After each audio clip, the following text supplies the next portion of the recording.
Welcome back to Askewed Reviews. And since this month is Pride Month, we're doing a few LGBTQ plus movies. And today we are doing the 2022 rom-com Bros. Here is your trivia question for today. In the club, Bobby hears about a new gay hookup app. What is the name of that app? At the beginning of the film, we meet Bobby, who happens to be a gay historian and also a podcaster. Now, he's pretty much come to terms with the fact that he's probably not going to find love in his life. But one thing he is happy about is he is now a curator for the first LGBTQ plus museum. Now, one night while Bobby is out at the club, he actually runs into a man named Aaron, who also happens to be gay, and there seems to be a little bit of a connection between the two. Aaron works as a fiduciary and seems to have commitment issues as well.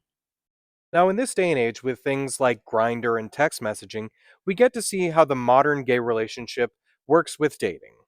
We get to see how Bobby and Aaron wrestle with their insecurities and wrestle in general, whether or not monogamy is best or if polyamory works better. And throughout the whole film, we get to see these two try to find happiness and themselves. Nicholas Stoller is the director for this film, and pretty much the only straight person connected to this movie. This is actually Billy Eichner's first time as the lead in a feature film. He actually co wrote the story with Nicholas Stoller, and a majority of the actual story comes from a lot of Billy Eichner's own life experiences. There are obviously a lot of nods and references to other romantic comedies. The biggest one definitely has to be When Harry Met Sally. In fact, there's even a very similar Christmas tree moment that occurs in both movies. This movie is really funny. Any moments dealing with Grindr or text messaging where we get to hear voiceovers is absolutely hilarious. And any time that they actually have the committee that's working on the LGBTQ plus museum is also really funny. There's also a lot of great cameos in this movie. For instance, Deborah Messing, Harvey Firestein, Bowen Yang, Kristen Chenoweth. And of course, there's all the cameos at the end in the hologram section of the museum. For instance, Ben Stiller making a reference towards Night of the Museum, Amy Schumer as Eleanor Roosevelt, Seth Meyers as Harvey Milk, and Kenan Thompson as James Baldwin. Another cameo you may not have noticed was Jay Rodriguez plays Aaron's brother, and he was actually one of the original cast members of the show Queer Eye for the Straight Guy. And of course, we can't forget to talk about how much they make fun of the Hallmark Channel. In the world of this film, it's called the Hall Heart Channel, and it has such lovely movies like Christmas with Either and A Holly Polly Christmas. The biggest joke in all of this, if you didn't know, is that Luke McFarlane has actually starred in 14 different Hallmark movies. And speaking of McFarlane, apparently he actually hates doing abdominal workouts, but he did over 100 crunches daily while filming this movie.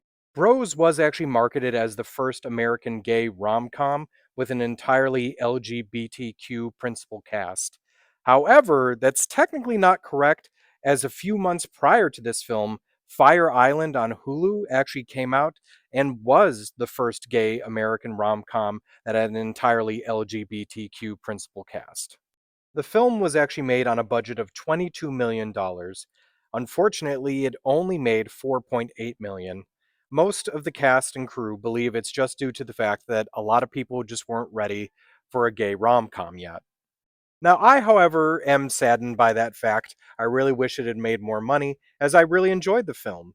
I thought it was very funny, had a lot of heart to it as well, and was a great first step towards having more gay romantic comedies.